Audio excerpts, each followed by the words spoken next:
Hello बच्चों, आज के वीडियो में हम लोग करने जा रहे हैं आपका क्लास 4th का हिंदी का पेपर, जो कि हिंदी का एनुअल एग्ज़ाम के हम आज यहाँ पर मॉडल पेपर है उसके क्वेश्चन सॉल्व करेंगे। तो सबसे पहले जो क्वेश्चन होने वाला है ये आप करने जा रहे हो पठित गद्यांश के ऊपर। आपकी टेक्स्ट बुक का एक चैप्टर से ये गद्यांश लिया गया है और ये आपको पढ़ना है। उसी में से क्वेश्चन जो भी पूछे जाएंगे उनके उत्तर हमें लिखने पड़ेंगे। तो निम्नलिखित पठित गद्यांश को ध्यानपूर्वक समझकर पढ़िए और उसके आधार पर नीचे पूछे गए प्रश्नों के उत्तर देने के लिए सही विकल्प का चुनाव करिए। तो आपको इसमें विकल्प भी दिए जाएंगे, उनमें से आपको टिक करना है। हुदहुद एक बहुत ही सुंदर पक्षी है। इसके शरीर का सबसे सुंदर भाग इसके सिर पर लगी कलगी होती है। वैसे तो यह इसे समेटे रहता है, पर जैसे ही किसी तरह की आवाज़ होती है यह चौकन्ना होकर पैरों को फैला लेता है। तब वह कलगी देखने में हूबहू किसी सुंदर पंखी जैसी लगती है। हुदहुद का सारा शरीर रंग बिरंगा और चमकीला होता है। तो ये आपका गद्यांश है। अब क्वेश्चन को देखिए। हुदहुद पक्षी के लिए सबसे उपयुक्त शब्द इनमें से कौन सा है? तो सुंदर, कुरूप और अच्छा। तो बच्चों सबसे पहले ही हमने पढ़ा था हुदहुद एक बहुत ही सुंदर पक्षी है। तो यहाँ पर जो आपका करेक्ट आंसर हो जाएगा ये हो जाएगा सुंदर। ऑप्शन नंबर 1 पे हम टिक कर देंगे। हुदहुद के शरीर का कौन सा भाग सबसे सुंदर दिखता है? तो सिर की कलगी जो है हुदहुद के सबसे सुंदर दिखती है। हुदहुद का सारा शरीर कैसा होता है? तो रंग बिरंगा और चमकीला होता है। ये हमने अभी पढ़ा हुआ है ऊपर। जरा सी आवाज़ सुनाई देने पर हुदहुद क्या करता है? तो जरा सी भी आवाज़ सुनाई देती है तो हुदहुद क्या करता है? चौकन्ना होकर अपने पंखों को फैला लेता है। ठीक है, तो ये ऑप्शन नंबर 1 करेक्ट कर दीजिएगा, इसका करेक्ट आंसर हो जाएगा। और बच्चों हमने ये जो पढ़ा था कि हुदहुद चौकन्ना होकर अपने परों को फैला लेता है। ठीक है, परों मतलब पंख। ठीक है, चलिए नेक्स्ट क्वेश्चन देखिएगा। नेक्स्ट क्वेश्चन है बच्चों, हुदहुद की कलगी किस तरह की होती है? तो हुदहुद की कलगी कैसी दिखती है? सुंदर पंखी की तरह दिखती है जब वो हुदहुद उसको फैला देता है। तो ऑप्शन नंबर 2 यहाँ पे आपका करेक्ट ऑप्शन हो जाएगा।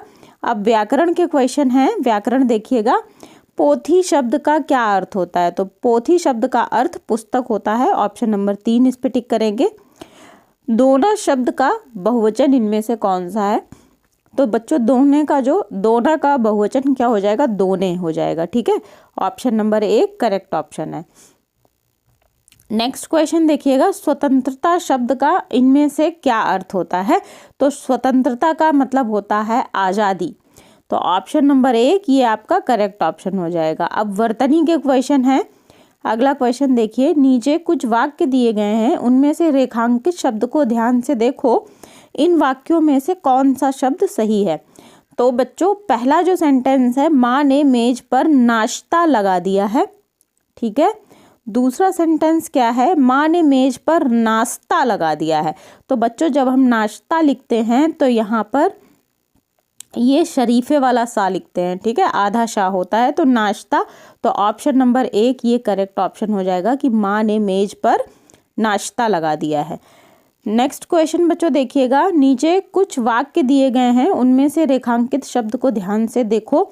इन वाक्यों में से कौन सा वाक्य सही है ये हमें बताना है। सुनीता के लिए यह सब कर पाना कठिन था। दूसरा क्या है वाक्य? सुनीता के लिए यह सब कर पाना कठिन था। तो बच्चों कठिन जब हम लिखते हैं तो इसमें छोटी ई की मात्रा लगाते हैं, ना कि बड़ी ई की। इसलिए पहला जो वाक्य है, सुनीता के लिए यह सब करना कठिन था, आपका करेक्ट आंसर हो जाएगा। अब द्वितीय खंड है, यहाँ पे वर्णात्मक क्वेश्चंस आएंगे। ठीक है, अब देखिए मुफ्त ही मुफ्त किस राज्य की लोक कथा है?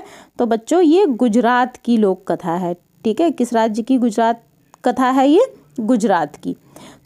सुनीता की माँ ने उससे दुकान से क्या मंगवाया था?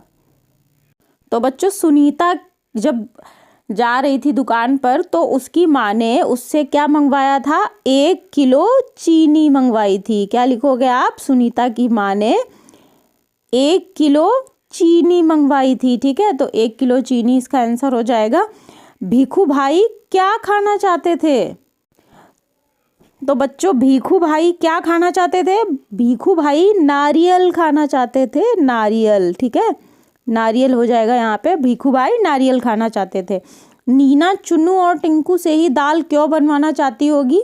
तो इसका आंसर हो जाएगा आपका, नीना और चुन्नू और टिंकू से ही दाल बनवाना चाहती होगी क्योंकि नीना को लगता है कि चुन्नू और टिंकू को दाल बनानी नहीं आती होगी। ठीक है, इसीलिए वो दाल बनवाना चाहती होगी। अब अगला क्वेश्चन देखिए बच्चों, धनी ने गांधी जी से सुबह के समय बात करना क्यों ठीक समझा होगा? तो बच्चों इस क्वेश्चन में धनी जो है, धनी गांधी जी से बात करना चाहता था और उसने सुबह के समय बात करना गांधी जी से ठीक इसलिए समझा क्योंकि गांधी जी सुबह के समय क्या करते थे? सैर के लिए निकलते थे। ठीक है, क्या करते थे? सैर के लिए निकलते थे, इसीलिए उसने गांधी जी से सुबह बात करना ठीक समझा होगा। तो ये आपका आंसर हो जाएगा। तो बच्चों अगला क्वेश्चन जो है आपका रचनात्मक लेखन का है। अपने विद्यालय के पुस्तकालय को और अच्छा बनाने के लिए 2 सुझाव दीजिए जिससे आपके विद्यालय में पुस्तकालय और अच्छा लगने लगे। तो आपके विद्यालय का जो पुस्तकालय है, मान लीजिए वहाँ पर आप कहना चाहते हो कि कोई पुस्तक आपके पसंद की किताबें मंगाई जाएं, तो आप ये भी लिख सकते हो कि हमारे विद्यालय में कहानियों की किताब होनी चाहिए, कहानियों की किताबें होनी चाहिए।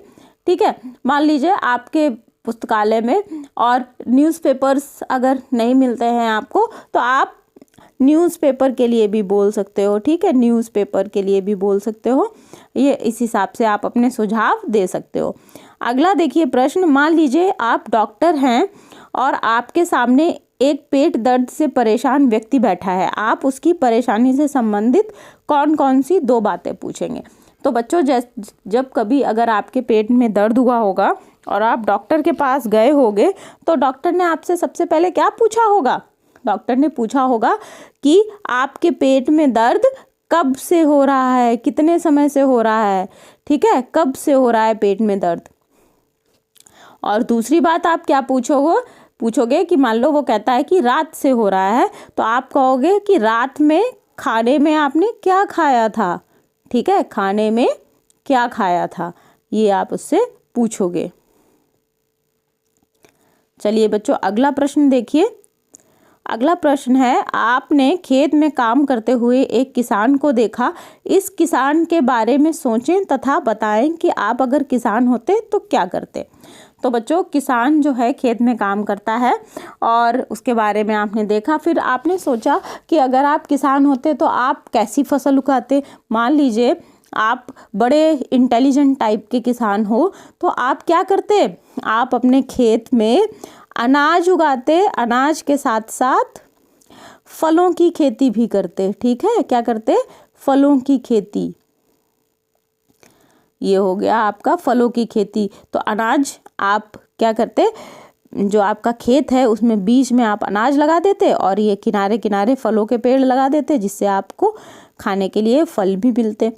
दूसरी बात, आप दूसरा काम क्या करेंगे? आप मान लीजिए आपको पसंद है सब्जियों की खेती करना, तो आप सब्जियों की भी खेती करते, सब्जियां उगाते। ठीक है, तो ये सारी बातें आप लिख सकते हो। अपने मन से भी कुछ चीज़ें ऐड ऑन कर सकते हो कि जो आपको पसंद हो वो आप अपने खेत में उगा सकते हो। ठीक है, चलिए अगला प्रश्न देखिए। नीचे दिए गए गद्यांश को शुद्धता एवं सुंदरता के साथ अपने हस्तलेख में लिखिए। मतलब आपको यहाँ पर ये सुलेख लिखनी है। ठीक है, ये जो भी गद्यांश है इसको आप पढ़ोगे, उसके बाद आप इसको देख देख के नीचे यहाँ ये जो लाइंस हैं इनमें सुलेख लिखोगे। तो नैतिक मूल्य मनुष्य के जीवन में बहुत आवश्यक है। सब पर दया करना, बड़ों का आदर करना, सच बोलना, सबको अपने समान समझते हुए उनसे प्रेम करना आदि नैतिक मूल्य कहलाते हैं। तो बच्चों ये गद्यांश आप लोग पढ़ोगे और इसको सुलेख के रूप में लिखोगे और बिल्कुल साफ साफ लिखना है, जिससे कि आपको अच्छे मार्क्स मिलें। तो आज का पेपर ये जो हिंदी का है आपका एनुअल एग्ज़ाम का यहीं पर कंप्लीट होता है।